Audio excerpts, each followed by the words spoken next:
الحمدللہ رب العالمین والصلاة والسلام علی سید الانبیاء والمرسلین والعاقبۃ للمتقین اما بعد فاعوذ باللہ من الشیطان الرجیم بسم اللہ الرحمن الرحیم ومن الناس من یشری نفسہ ابتغاء مرضات اللہ واللہ رؤوف بالعباد صدق اللہ العظیم ان اللہ ملائکتہ یصلون علی النبی یا ایھا الذین آمنوا صلوا علیہ وسلموا تسلیما اللہم صلی علی سیدنا و مولانا محمد وعلی آل سیدنا مولانا محمد مبارک وسلم وصلی علیہ۔ معزز سامعین، آج ہم جس مبارک ہستی کی بارگاہ میں خراج محبت، خراج عقیدت اور خراج تحسین پیش کرنے کے لیے حاضر ہیں، وہ مبارک ہستی نبی اکرم علیہ تحیۃ و ثناء کے مبارک داماد، آپ کی چچا زاد، مولا کائنات، شیر خدا، حیدر کرار، تاجدار حل عطا، جناب سیدنا علی المرتضیٰ علیہ السلام کی ذات گرامی ہے۔ آپ کے فضائل بے شمار ہیں، آپ کی خوبیاں انگنت ہیں، اور آپ کے جو محاسن ہیں وہ لا تعداد ہیں۔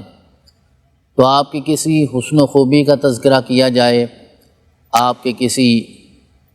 وصف کا تذکرہ کیا جائے تو یقیناً اس کے لیے اتنا وقت انسان کو درکار ہے کہ شاید زندگی اس میں بیت جاتی ہے، لیکن مولا کائنات شیر خدا کے اوصاف کا ایک باب بھی مکمل نہیں ہو پاتا۔ جو آیا کریمہ میں نے خطبہ میں تلاوت کرنے کا شرف حاصل کیا، اللہ کریم ارشاد فرماتے ہیں وَمِنَ النَّاسِ مَن يَشْرِي نَفْسَهُ ابْتِغَاءَ مَرْضَاتِ اللَّهِ، کہ کچھ لوگ وہ بھی ہوتے ہیں کہ جنہوں نے اللہ کی رضا پانے کے لیے، اللہ کو راضی کرنے کے لیے، اللہ کی مرضی حاصل کرنے کے لیے اپنے نفس کو بیچ دیا ہے۔ یعنی ایک طرف اللہ کی رضا ہے، اللہ کی منشا ہے، اللہ کی خوشنودی ہے، اور دوسری طرف اپنی جان ہے، اپنا نفس ہے، تو وہ اپنی جان اور اپنے نفس کی کوئی پرواہ نہیں کرتے، بلکہ اللہ کریم کی بارگاہ میں اس کی رضا کو حاصل کر لیتے ہیں۔ یہ آیہ کریمہ ہے سورہ بقرہ کی دوسرے پارے کی۔ اس کا شان نزول کیا ہے تو حضرت امام فخر الدین الرازی رحمۃ اللہ تعالی علیہ اپنی تفسیر میں، تفسیر کبیر میں ارشاد فرماتے ہیں کہ نازلت فی علی ابن ابی طالب علیہ السلام، کہ یہ آیہ مبارکہ مولا کائنات شیر خدا جناب علی المرتضیٰ علیہ السلام کی شان میں نازل ہوئی ہے۔ حضرات گرامی، قرآن عزیز کا اگر ہم مطالعہ کرتے ہیں تو ظاہری سی بات ہے کہ قرآن کے نزول کا ایک عمومی سبب ہے، وہ یقیناً ہدایت ہے، وہ تقویٰ ہے، ھدی للمتقین ہے، کہ متقین لوگوں کے لیے اللہ نے سارے قرآن کو ہدایت بنا کر بھیجا۔ یہ عمومی سبب ہے، اور کبھی کبھی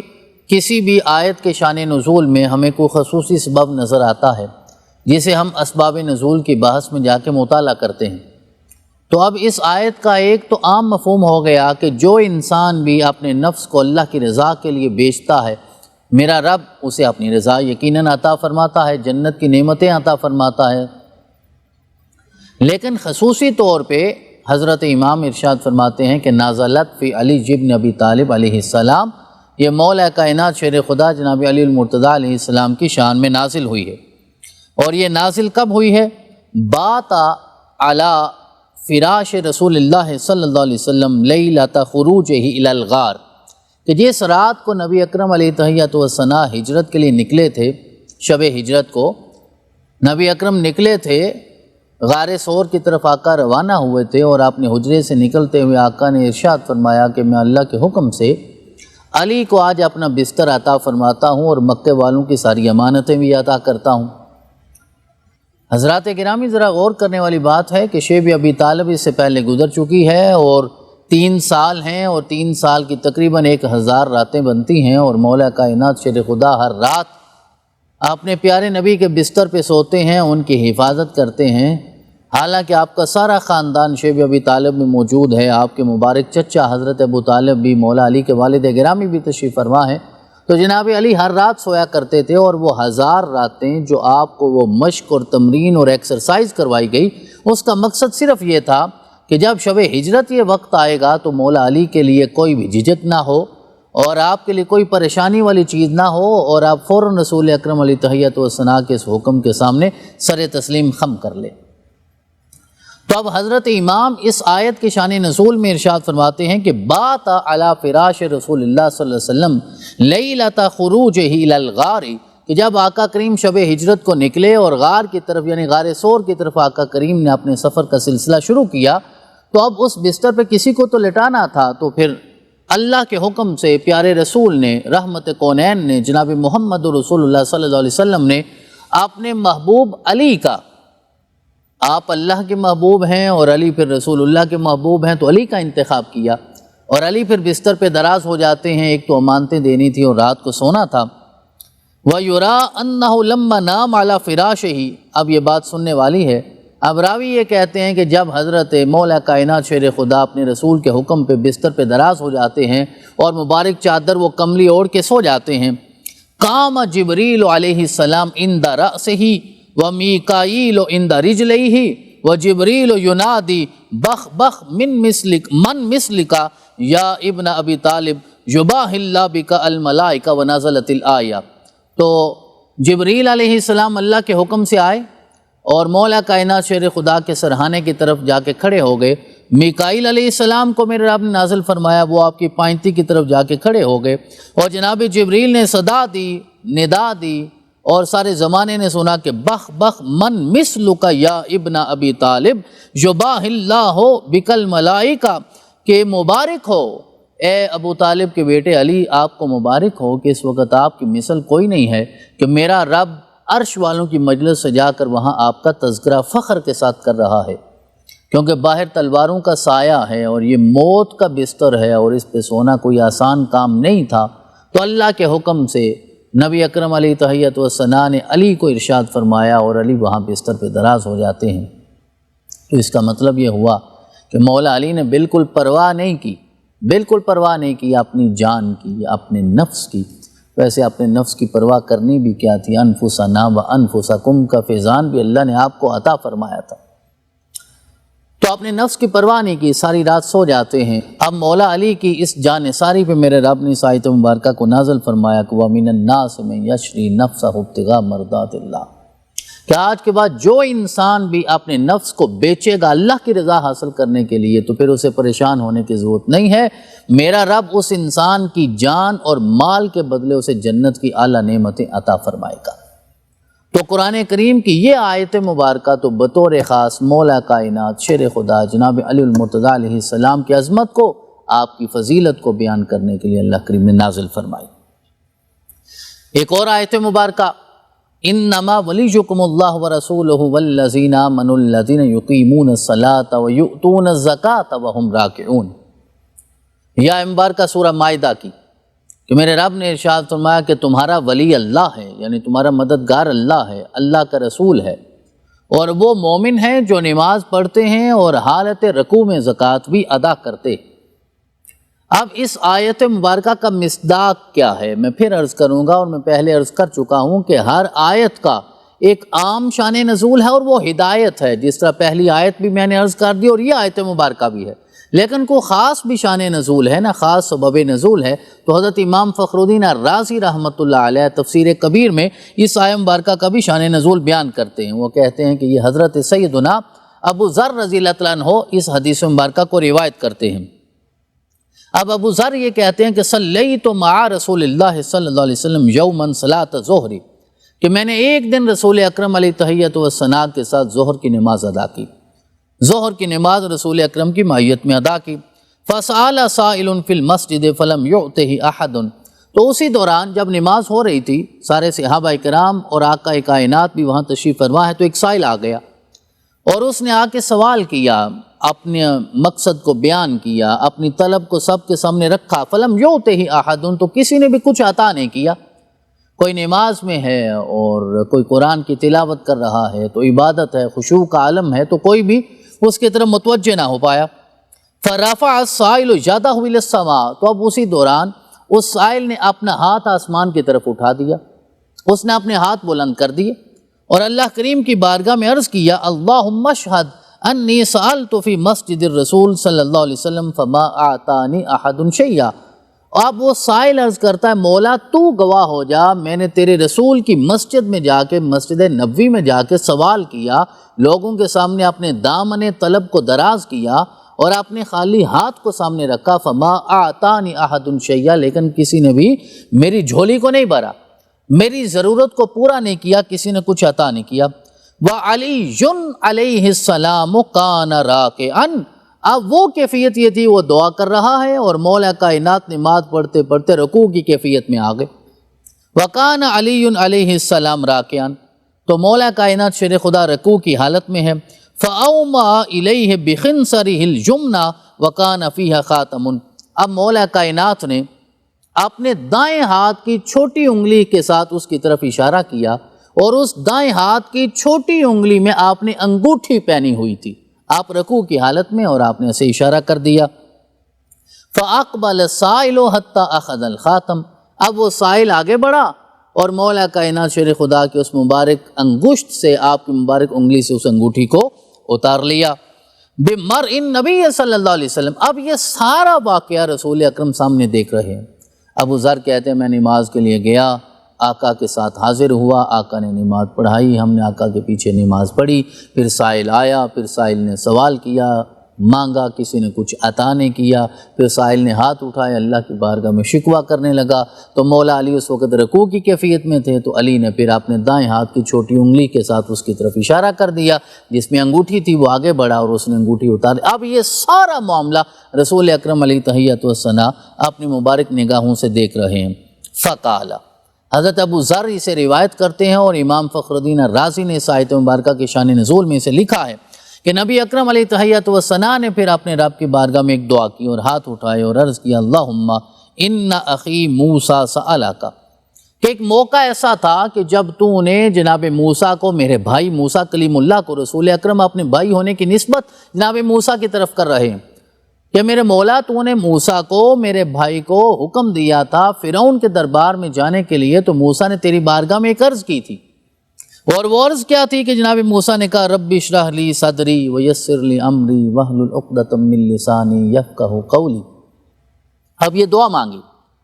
اور اس میں عرض یہ کیا واجعل لی وزیرا من اہلی، مولا میں تیری بارگاہ میں یہ عرض کرتا ہوں کہ تو اتنے مشکل کام کے لیے رخصت ہونے کا مجھے حکم دے رہا ہے، تو میرے اہل و عیال میں سے کسی کو میرا وزیر بنا دے۔ ہارون اخی، میرا بھائی جو ہارون ہے اسے ہی میری وزارت میں اور میرے ساتھ معاونت کے لیے رخصت کر دے۔ اب یہ نبی اکرم نے وہ دعا جو حضرت موسیٰ علیہ السلام کی 16ویں پارے میں سورہ طٰہٰ میں بیان ہوئی ہے دوسرے رکوع میں، تو نبی اکرم نے وہ ساری دعا اللہ کریم کی بارگاہ میں عرض کی۔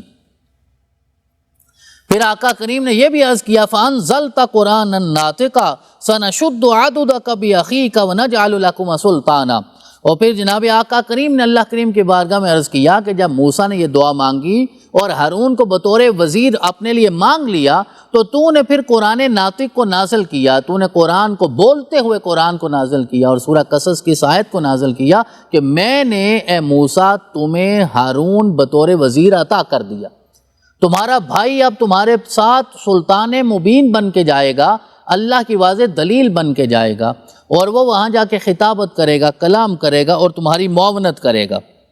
نبی اکرم نے جب حضرت ابو ذر کہتے ہیں کہ اللہ کریم کی بارگاہ میں یہ دعا پیش کر دی، تو پھر آقا کریم نے عرض کیا مولا اب میں بھی تیری بارگاہ سے کچھ مانگنا چاہتا ہوں۔ انما ولیکم اللہ ورسولہ والذین آمنوا الذین یقیمون الصلاۃ ویؤتون الزکاۃ وہم راکعون، اس آیت کا شان نزول حضرت امام فخر الدین الرازی تفسیر کبیر میں بیان کر رہے ہیں۔ پھر آقا کریم نے عرض کیا اللہم وَأَنَا مُحَمَّدٌ نَبِيُّكَ وَصَفِيُّكَ، مولا میں محمد بھی تو تیرا نبی ہوں، تیرا چنا ہوا ہوں، وَرَسُولُكَ تیرا رسول ہوں، وَحَبِيبُكَ اور تیرا حبیب ہوں، جناب موسیٰ سے زیادہ میری اور تیری نسبتیں ہیں۔ تو پھر آقا کریم نے یہ دعا کی فَاشْرَحْ لِي صَدْرِي وَيَسِّرْ لِي أَمْرِي وَاجْعَلْ لِي وَزِيرًا مِّنْ أَهْلِي عَلِيًّا أُشْدُدْ بِهِ ظَهْرِي، جس طرح حضرت موسیٰ علیہ السلام نے ہارون کا نام لے کر، جناب ہارون علیہ السلام کا نام لے کر اللہ سے مانگا تھا، تو نبی اکرم نے حضرت مولا کائنات شیر خدا کو بھی اپنے رب کی بارگاہ سے نام لے کر مانگا۔ اب حضرت ابو ذر کہتے ہیں فواللہ ما اتم رسول اللہ صلی اللہ علیہ وسلم هذه الکلمہ، ابھی اللہ کی عزت کی قسم نبی اکرم نے یہ دعا کے کلمات مکمل نہیں کیے تھے، ابھی آپ نے دعا مانگتے مانگتے ان کلمات کو مکمل نہیں کیا تھا اور اپنے چہرے پہ ہاتھ نہیں پھیرا تھا، حتیٰ نزل جبریل، یہاں تک کہ اللہ نے جبریل کو نازل کر دیا، جبریل رسول اکرم کی بارگاہ میں نازل ہو گئے اور آ کر پھر یہ آیت مبارکہ پڑھی کہ انما ولیکم اللہ ورسولہ والذین آمنوا الذین یقیمون الصلاۃ ویؤتون الزکاۃ وہم راکعون۔ تو اس کا مطلب یہ ہے کہ اس آیت مبارکہ میں رکوع کی حالت میں زکوٰۃ دینے والی ہستی کون ہے؟ حضرت امام فخر الدین الرازی کے قول کے مطابق وہ مولا کائنات شیر خدا جناب علی المرتضیٰ علیہ السلام کی ذات گرامی ہے۔ اور بھی بہت ساری آیات ہیں جو بطور خاص مولا کائنات کے لیے نازل ہوئی، یا ان آیات کا مصداق کامل یا مصداق اتم یا مظہر کامل بن کر مولا کائنات شیر خدا جناب علی المرتضیٰ علیہ السلام کی ذات گرامی ہمارے سامنے آتی ہے، وہ آیت تطہیر ہو یا وہ آیت مباہلہ ہو۔ اور بھی بہت ساری آیات ہیں جو اہل بیت کی شان میں آئی ہیں، قُلْ لَا أَسْأَلُكُمْ عَلَيْهِ أَجْرًا إِلَّا الْمَوَدَّةَ فِي الْقُرْبَى میں مولا کائنات شیر خدا کی محبت کا بطور خاص حکم ارشاد فرمایا گیا۔ لیکن یہ دو آیات بطور خاص اور ان کے شان نزول میں نے آپ کی خدمت میں پیش کرنا چاہا تاکہ ہمیں اندازہ ہو سکے کہ اللہ کے پیارے رسول کی اس مبارک ہستی نے کس طرح اپنی زندگی اللہ اور اس کے رسول کی بارگاہ میں قربان کی ہے۔ تو جب مولا کائنات نے اپنے نفس کی پرواہ نہیں کی اپنے رب کی بارگاہ میں قربان کرنے کے لیے، رضا پانے کے لیے، تو پھر اللہ نے اپنی رضا بھی عطا فرمائی اور جناب محمد رسول اللہ صلی اللہ علیہ وسلم کی رضا بھی عطا فرمائی۔ اور پھر وہ وقت آیا کہ مولا کائنات شیر خدا اللہ کے محبوب بھی بن گئے، محب تو تھے ہی، اللہ بن گئے، جناب محمد رسول اللہ کے محبوب بھی بن گئے، محبوب الہی بھی ہو گئے، محبوب محمد بھی ہو گئے، محمدی بھی ہو گئے۔ یہ دونوں مقام اللہ نے آپ کو عطا فرمائے۔ اور حدیث مبارکہ کیا ہے؟ حضرت انس بن مالک روایت کرتے ہیں، یہ حدیث الطیر، وہ پرندے کا گوشت کھانے والی بڑی مشہور حدیث ہے کہ رسول اکرم کی بارگاہ میں بھنا ہوا پرندہ پیش کیا گیا اور آقا کریم کو رغبت ہوئی کہ آپ اسے تناول فرمائیں، تو آپ کی خواہش ہوئی۔ حضرت انس بن مالک وہاں کھڑے تھے، آقا کے خادم تھے جناب انس، تو حضرت انس کہتے ہیں کہ آقا کریم نے اس گوشت کو کھانے سے پہلے، بھنا ہوا پرندہ تناول کرنے سے پہلے، آقا کریم نے ہاتھ اٹھائے اور اپنے رب کی بارگاہ میں عرض کیا، اللہم ائتنی بأحب خلقک، کہ مولا میں تیری بارگاہ میں عرض کرتا ہوں کہ اپنی مخلوق میں سے جو سب سے زیادہ تیرا محبوب ہے، جسے تو سب سے زیادہ محبت کرتا ہے، جسے تیری محبت کا قرب حاصل ہے، اس مبارک ہستی کو میری بارگاہ میں تو خود بھیج دے۔ اب رسول اکرم نے کوئی نمائندہ نہیں بھیجا، رسول اکرم نے جناب انس کو روانہ نہیں کیا، رسول اکرم نے کسی اور صحابی کو نہیں کہا، حضرت انس اندر کھڑے ہیں، آقا کریم کی بارگاہ میں کھانا پیش کیا گیا، انس کہتے ہیں آقا نے ہاتھ اٹھائے، کہا مولا تو خود بھیج دے۔ اب حضرت انس کہتے ہیں کہ تھوڑی دیر میں انتظار کرتا رہا کہ وہ کون سی ہستی ہیں جو اللہ کو سب سے زیادہ محبوب ہیں۔ تھوڑی دیر بعد دروازے پہ دستک ہوتی ہے تو میں نے دیکھا کہ وہ ابو طالب کے بیٹے مولا علی ہیں۔ تو رسول اکرم مسکرائے اور آپ نے کھڑے ہو کر علی کا استقبال کیا اور آقا کریم نے سنایا، علی تجھے مبارک ہو، پہلے صرف تو اللہ سے محبت کرتا تھا، آج اللہ نے بھی اپنی محبت کا مجدہ تیرے لیے عطا فرما دیا ہے۔ تو حضرت انس بن مالک نے اس سارے واقعے پہ مہر تصدیق ثبت کی ہے کہ آقا کریم علیہ تحیۃ و ثنا کس طرح علی سے محبت کرتے تھے، اور آقا یہ چاہتے تھے کہ میرا رب بھی علی سے محبت کرے، اور میرے رب نے محبت بھی کی ہے۔ غزوہ خیبر کا واقعہ ہے، بڑا مشہور واقعہ، 17 دنوں تک وہ جنگ جاری رہتی ہے، بس اللہ کی طرف سے کوئی حکمت ہے، منشا ہے، ابھی فتح نصیب نہیں ہو رہی۔ ایک شام کو آقا نے سارے صحابہ کو اکٹھا کیا میدان خیبر میں، اور آقا کریم نے ارشاد فرمایا کل میں جھنڈا اسے دوں گا جو اللہ اور اس کے رسول سے محبت کرتا ہے، اور اللہ اور اس کا رسول اس سے محبت کرتے، اور اس کے ہاتھ پہ پھر میرا رب فتح عطا فرمائے گا۔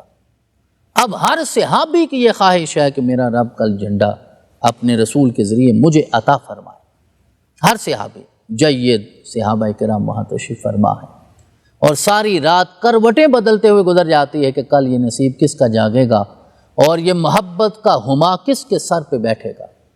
صبح ہو گئی، صف آرائی ہو گئی، ہر ایک منتظر ہے آقا مجھے جھنڈا عطا فرمائے۔ آقا نے اعلان کیا این علی، ان کے علی کہاں ہے؟ بتایا کہ انہیں آشوب چشم ہے، کو آنکھوں کا ظاہری مرض ہے، اس لیے وہ آج یہاں نہیں آ سکے۔ آقا کریم نے فرمایا کہ علی کو ہی بلایا جائے۔ علی کو بلایا گیا،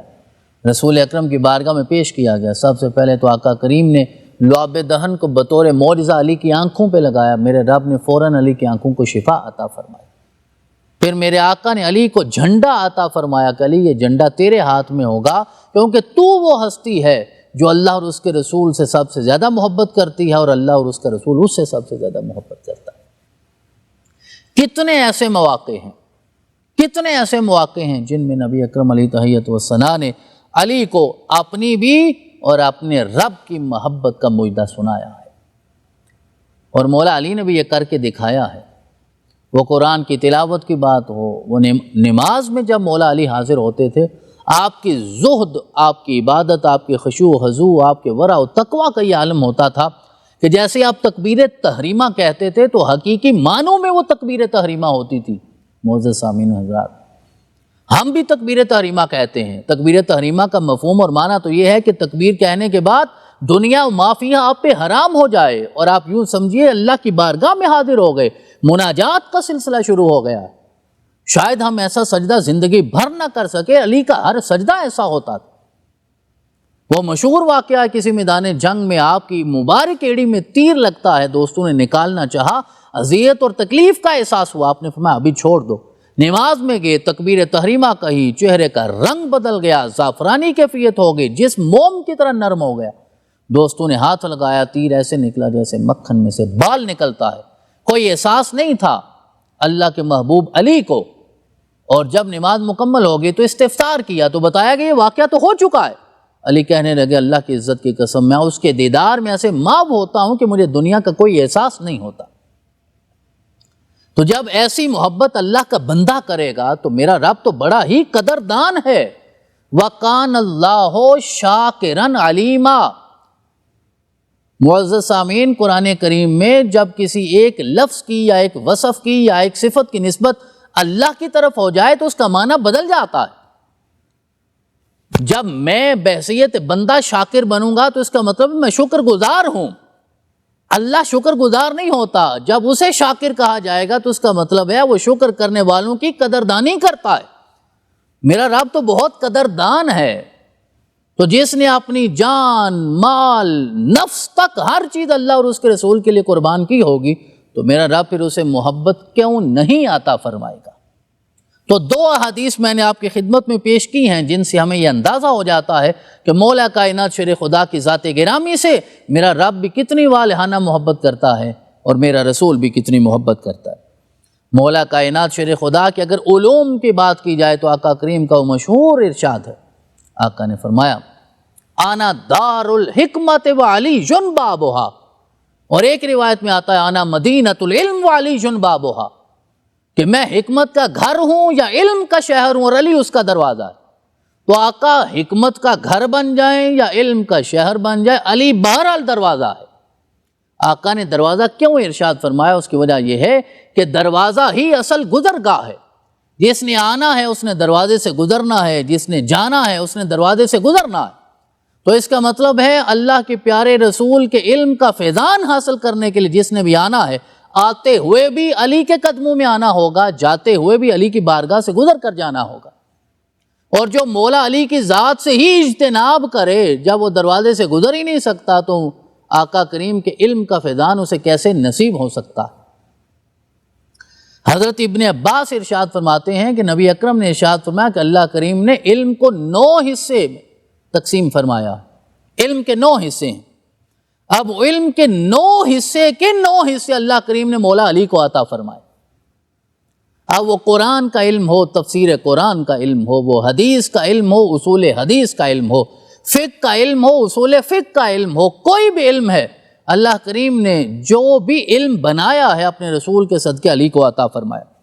اور آپ نے جامع مسجد کوفہ کے ممبر پہ بیٹھ کے یہ 1 مرتبہ نہیں 10 مرتبہ ارشاد فرمایا تھا، لوگو سلونی اما شئتم، کہ جو پوچھنا چاہتے ہو مجھ سے پوچھ لو۔ یہ کائنات میں یہ واقعہ ہمارے پیارے نبی جناب محمد رسول اللہ کے بعد اللہ نے علی کے ذریعے سرزد کروایا ہے، اس کے علاوہ کسی نے علم کا وہ دعویٰ نہیں کیا۔ حضرت سیدنا فاروق اعظم خلیفہ دوم مراد رسول آپ تو یہ کہا کرتے تھے لولا علی لہلک عمر، اگر علی نہ ہوتے تو علمی اعتبار سے تو ہلاک ہو جاتا۔ تو اللہ نے اتنے علم کی نعمتیں آپ کو عطا فرمائیں، شاید یہ ہمارے ذہن کے کسی گوشے میں نہیں ہوگا، لیکن حقیقت یہ ہے کہ وہ علم جسے ہم عربی گرامر کا علم کہتے ہیں اور درس نظامی کی زبان میں اسے صرف و نحو کا علم کہا جاتا ہے، وہ صرف و نحو کا علم بھی مولا علی شیر خدا جناب علی المرتضیٰ نے ہی ایجاد فرمایا ہے۔ آپ موجد ہیں اس کے، آپ نے اپنے خلیفہ خاص، خادم خاص، شاگرد اول حضرت سیدنا ابو الاسود الدولی رحمۃ اللہ علیہ کو حکم ارشاد فرمایا تھا، اور انہوں نے صرف و نحو کے یہ سارے اصول، یہ قوانین، یہ ضوابط مرتب فرمائے تھے۔ تو جہاں مولا علی کی کرامات، مولا علی کی ذات کے اوصاف، مولا علی کی ذات کے خصائل ہمیں نظر آتے ہیں، وہاں ہمیں یہ دیکھنا چاہیے اللہ نے علم کی کتنی نعمتیں انہیں عطا فرمائی۔ تو صرف و نحو کے بانی مبانی ہونے کا احساس بھی، اور یہ میرے رب نے نعمت بھی آپ کو عطا فرمائی، اور آپ کے صدقے یہ ساری چیزیں آج ہمارے سامنے ہیں۔ تو زمانے کا کتنا بڑا ہی مفسر کیوں نہ ہو جائے، محدث کیوں نہ ہو جائے، سیرت نگار کیوں نہ ہو جائے، فقیہ اعظم کیوں نہ ہو جائے، ہر ایک مرہون منت ہے اس علم کے جو اللہ نے اپنے رسول کے صدقے جناب علی المرتضیٰ علیہ السلام کو عطا فرمائے۔ تو حضرات گرامی، مولا علی کی کس فضیلت کا تذکرہ کیا جائے اور کس فضیلت کو چھوڑا جائے، یہ ہمارے بس کی بات نہیں ہے۔ اس سے بڑی فضیلت کیا ہوگی کہ علی وہ ہیں جنہیں اللہ نے کعبے میں ولادت عطا فرمائی۔ کبھی کبھی یہاں اشتباہ ہوتا ہے، اور یہ بات کی جاتی ہے، اپنی اپنی تحقیق کی بات ہے اور اپنے اپنے مزاج کی بات ہے، اپنی اپنی محبت کا پیمانہ ہے۔ کبھی یہ کہا جاتا ہے کہ علی کعبے میں پیدا نہیں ہوئے، کیونکہ اس وقت کعبہ یا اس کے ارد گرد ماحول کی وہ کیفیت نہیں تھی جو آج ہے، کہ کتنے کلومیٹر تک آج حرم پھیلا ہوا ہے اور اس کے بعد کہیں جا کر آبادی کا سلسلہ شروع ہوتا ہے۔ تو تب تو ایسا نہیں تھا، تب حرم کے ارد گرد یعنی کعبہ کے، خانہ کعبہ کے ارد گرد بھی گھر موجود تھے۔ تو کبھی یہ اشتباہ پیدا ہوتا ہے کہ چلیں علی اپنے گھر میں پیدا ہوئے، اور اس گھر کو کیونکہ اس وقت کعبے سے قربت تھی تو اس لیے کہہ دیا گیا کہ علی کعبہ میں پیدا ہوئے۔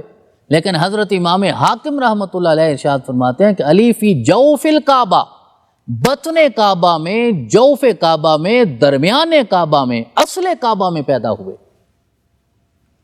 حکیم بن حزام کے لیے ہم کہتے ہیں وہ پیدا ہوئے، تو مولا علی بھی جوف کعبہ میں پیدا ہوئے۔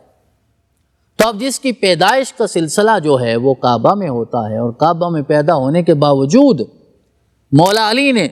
پہلی نظر کعبے کے در و دیوار کو نہیں دیکھا،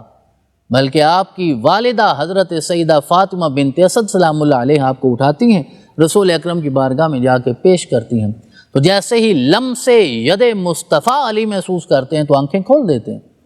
تو گویا علی نے یہ پیغام دیا ہے کہ میں پیدا کعبے میں ہوا ہوں، لیکن سب سے پہلے میں نے کعبے کا کعبہ دیکھا،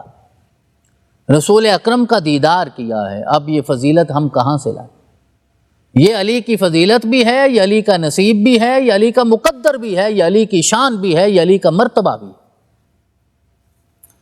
اور پھر مولا علی کی ذات وہ ہے کہ حضرت زید بن اسلم روایت کرتے ہیں رضی اللہ تعالی عنہ، یا حضرت زید بن ارقم روایت کرتے ہیں کہ اول من اسلم علی جن، کہ علی کی ذات وہ ہے کہ جس نے سب سے پہلے کلمہ پڑھا۔ مسلم اول، مومن اول ہونے کا اعزاز بھی اللہ نے آپ کو عطا فرمایا۔ تو جس کی فضیلت کا سلسلہ اولیت سے شروع ہوتا ہے، ایک روایت تو یہ کہتی ہے کہ آقا کریم نے سوموار کے دن اعلان نبوت فرمایا، اور منگل کے دن مولا علی نے رسول اکرم کے اقتداء میں نماز ادا کرنے کا شرف پایا۔ تو یہ بھی آپ کی فضیلت ہے۔ اور ہر سیرت نگار، پوری کائنات کا ہر سیرت نگار اس بات پر متفق ہے کہ مولا علی نے ساری زندگی کبھی شرک نہیں کیا۔ آپ کی والدہ محترمہ نے کبھی بت کو سجدہ نہیں کیا، بلکہ آپ کی فضیلت میں، آپ کی سیرت میں یہاں تک بات آتی ہے کہ آپ کی والدہ گرامی اس کیفیت میں بھی محفوظ رہیں جب مولا علی ابھی اپنی والدہ کے بطن مبارک میں تھے، تو علی اپنی والدہ کو کسی بت کے سامنے جھکنے نہیں دیتے تھے۔ تو علی کا گھر وہ ہے کہ جو کبھی بھی شرک سے آلودہ نہیں ہوا۔ تو علی کا نسب بھی پاک رہا اور علی کا حسب بھی پاک رہا۔ پھر اللہ کریم نے جب 10 سال عمر مبارک ہوتی ہے تو دعوت ذو العشیرہ کا میزبان ہونے کا شرف عطا فرمایا۔ جب وہ آیت نازل ہوئی سورۃ الشعراء میں کہ وَأَنذِرْ عَشِيرَتَكَ الْأَقْرَبِينَ، کہ میرے محبوب اٹھو اور سب سے پہلے اپنے رشتہ داروں کو، اپنے اہل خاندان کو، اپنے گھر والوں کو ڈرائیے اور اللہ کے قریب کیجیے۔ تو آقا کریم نے مولا علی سے 10 سال کا بچہ ہے مشورہ کیا، تو علی نے اپنے گھر میں، حضرت ابو طالب کے گھر میں وہ پہلی دعوت ہوتی۔ تو حضرت ضیاء الامت حضرت جسٹس پیر محمد کرم شاہ الازہری رحمۃ اللہ علیہ،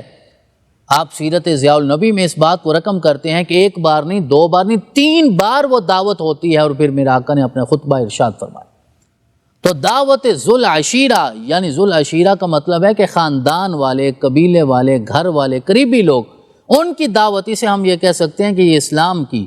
یعنی توحید کی سب سے پہلی دعوت تھی۔ تو دعوت توحید کا پہلا میزبان ہونے کا شرف بھی اللہ نے علی کو عطا فرمایا۔ تو یہ بھی علی کی فضیلت ہے،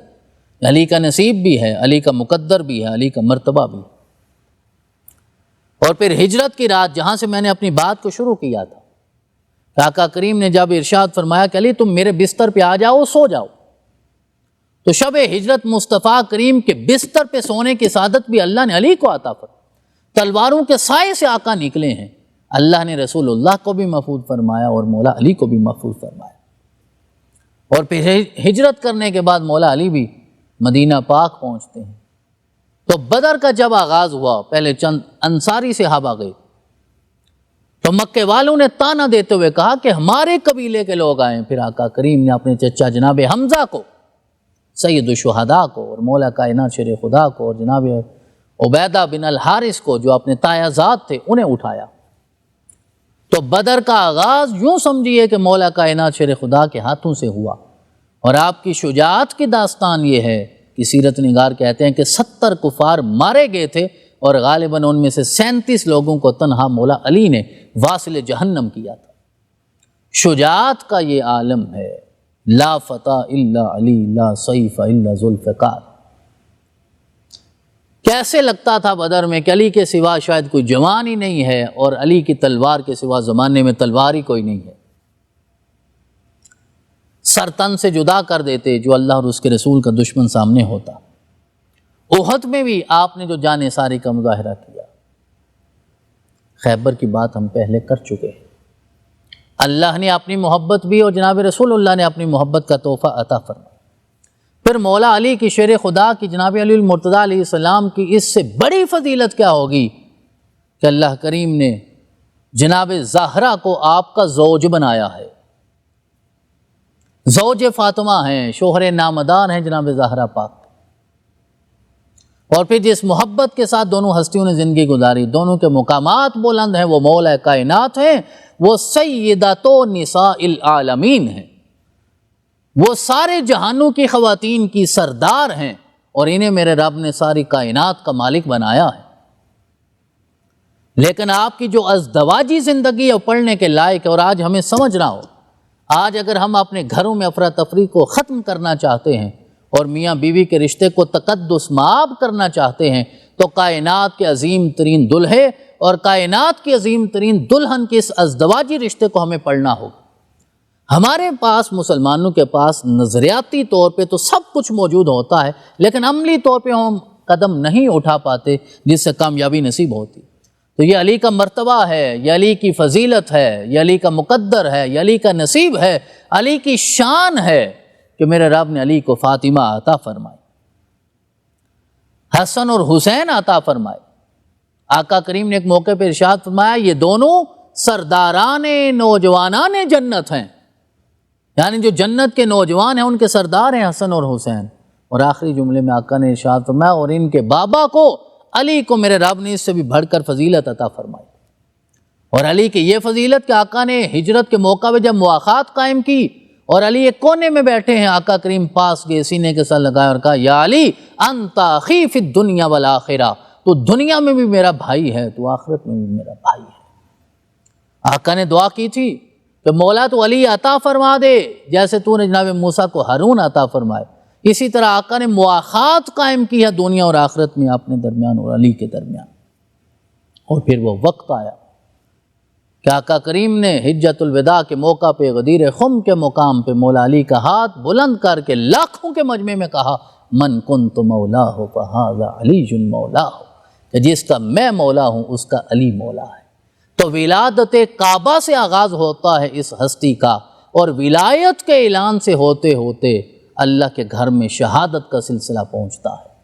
یہ سارے فضائل ہیں، یہ سارے کمالات ہیں، یہ سارے محاسن ہیں، یہ ساری خوبیاں ہیں جو اللہ کریم نے اس ہستی کو عطا فرمائی ہیں۔ معزز سامعین، آخری جملہ یہ ہے کہ ہمارے بس کی بات نہیں ہے کہ ہم اس کے فضائل بیان کر سکیں جسے میرے رب نے علی بنایا ہے۔ علی ہوتا ہی وہ ہے جو اعلیٰ ہو، جو بلند ہو۔ اللہ کریم ہمیں ان ہستیوں کے نقش قدم پہ چلنے کی توفیق عطا فرمائے۔